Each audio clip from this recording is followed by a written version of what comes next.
Alright, just as a preview, this is what we're gonna make today.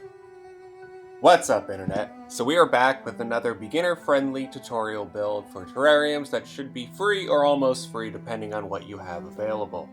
Tilted bottles like this one tend to be more difficult, however that is not to say that they are innately prohibitive to beginners.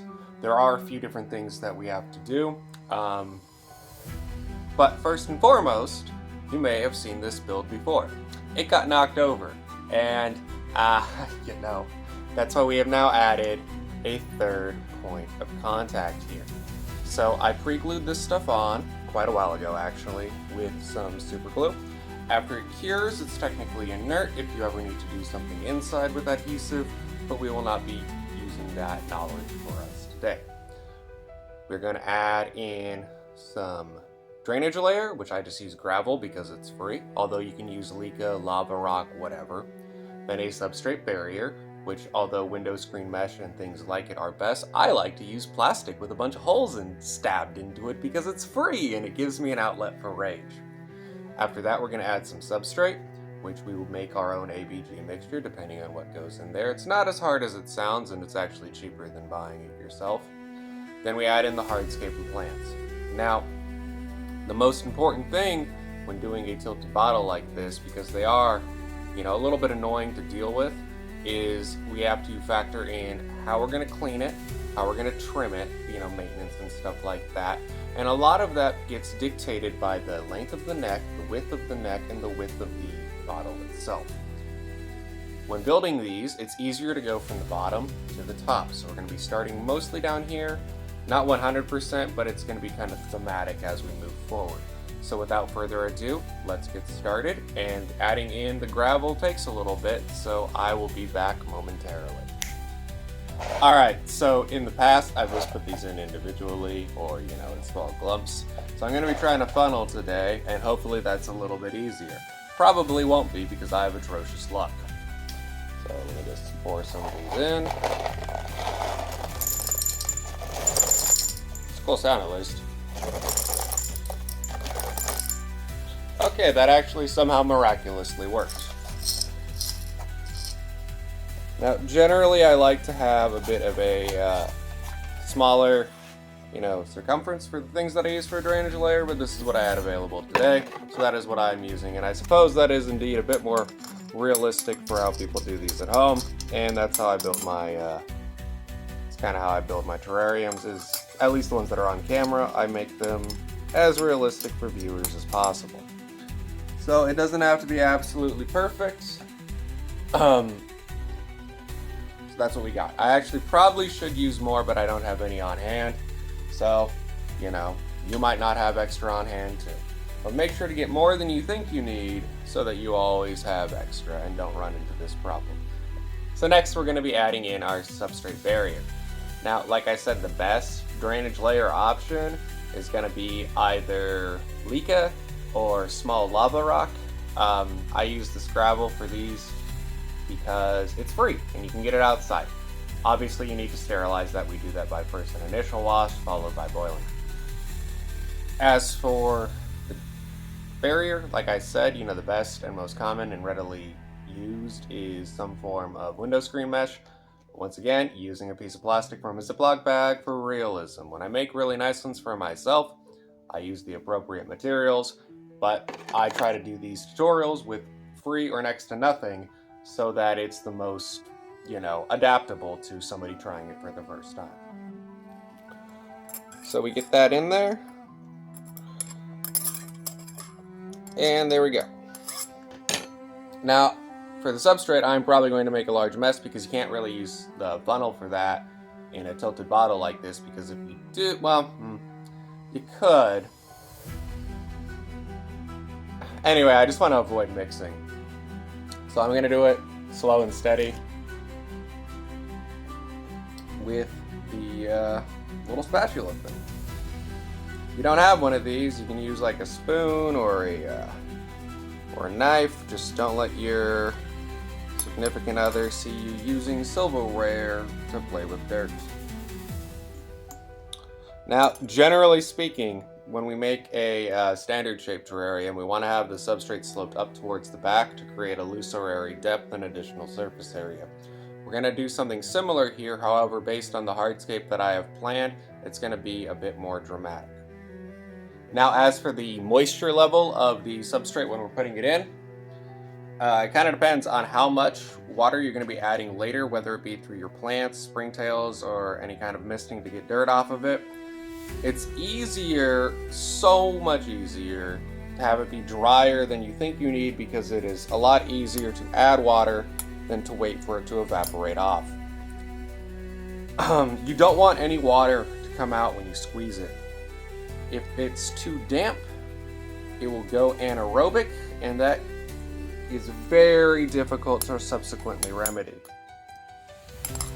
For my soil mixture, I am using a mixture of organic topsoil with mycorrhizae and beneficial bacteria in it.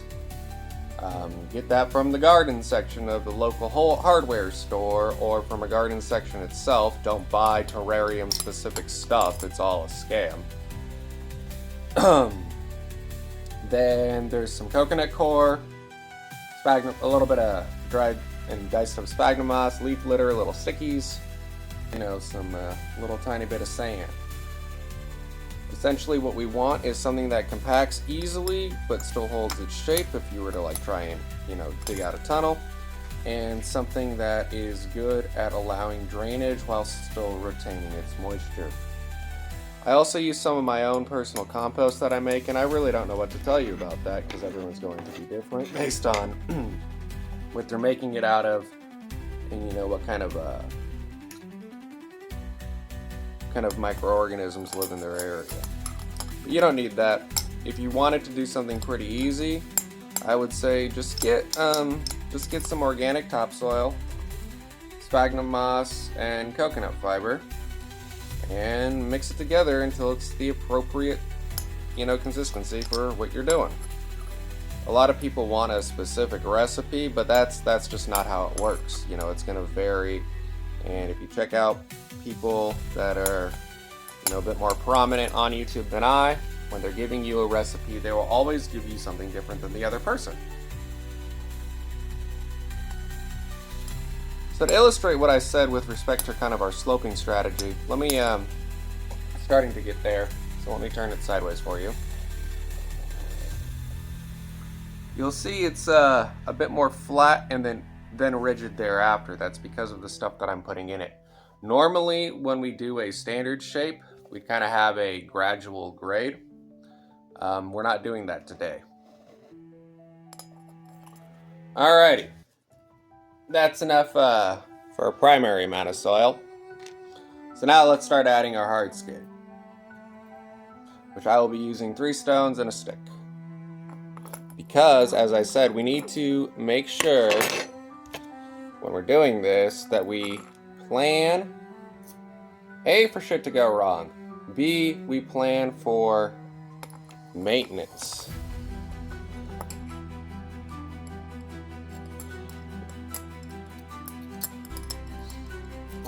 As I said, shit goes wrong pretty quickly.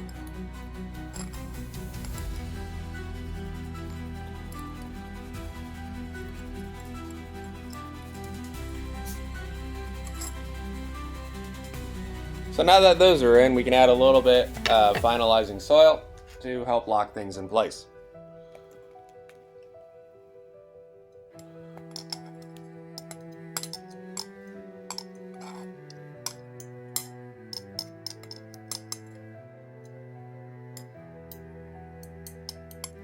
We're also going to lock it in a bit with the plants,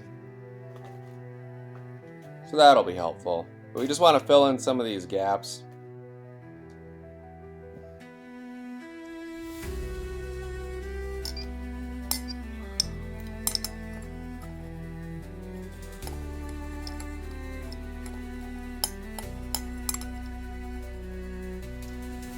Now some meats.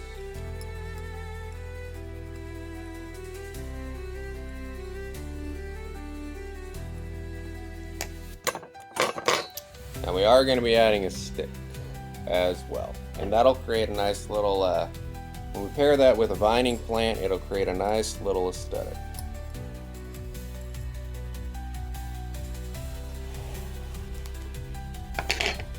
Yeah. See? It almost looks like I know what I'm doing. If we look at it from the side. Alright.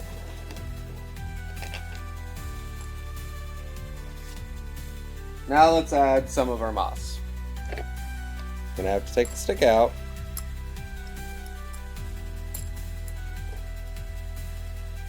So I like to see the moss when people work with it. So predominantly using thread moss. That's what I predominantly like to use. I kind of like that it gives it a grassy look and feel.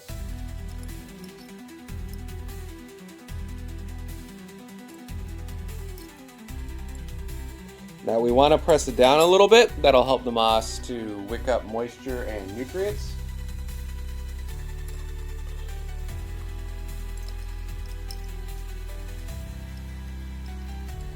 We don't have to fill up every single nook and cranny, because then we can get it to, you know, fill out as it grows.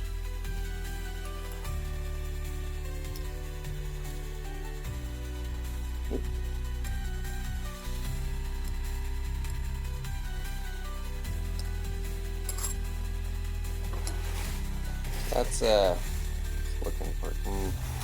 Maybe it'll be easier if I just lift up the camera. Gonna do my best to kind of get some of this stuff in the back taken care of, so that we can switch over to stuff that you guys actually enjoy up front, so that people can see it.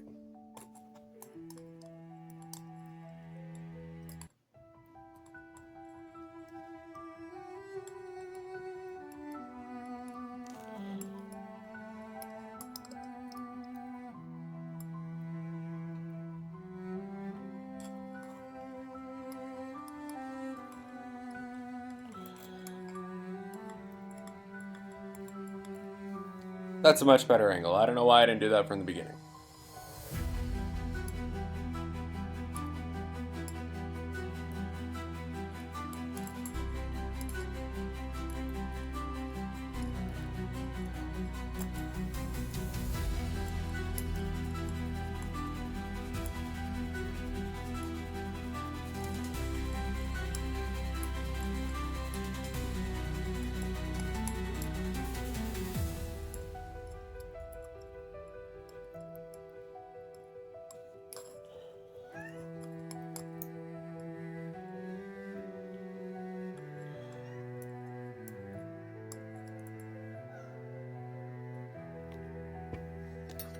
Now we're adding the stick. Come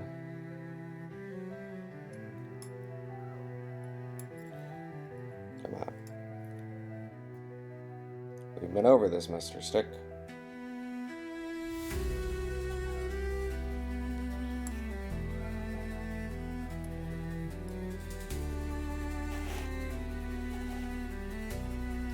Last but not least, you can add a vining plant that I use a lot, called oak leaf creeping fig. It usually does fairly well in terrarium conditions, so hopefully this one does. This one's just a little curved, so it's being temperamental. Oh my gosh.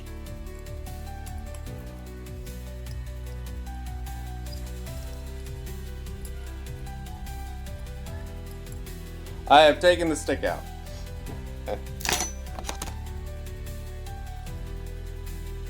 Don't want to bother the plant too much, because then it can, like, you know, impede its ability to adapt, since it'll be under stress.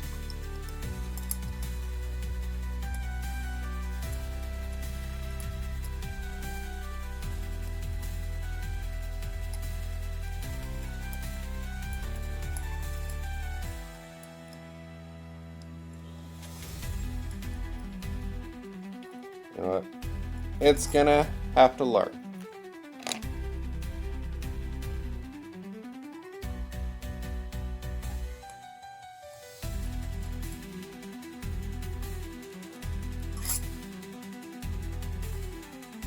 I think that looks pretty good, and it will create a situation where the oak leaf creeping fig will eventually grow over the stick, and it'll look like it was all part of one organism. Now, let me give you a different angle real quick, and then probably strangle one of the cats that keeps screaming. Not really, but you know, I want to. So that's what we're working with so far. Gonna be time to add the springtails pretty soon. And yeah. And we are back with my favorite part, which is adding in the springtails. So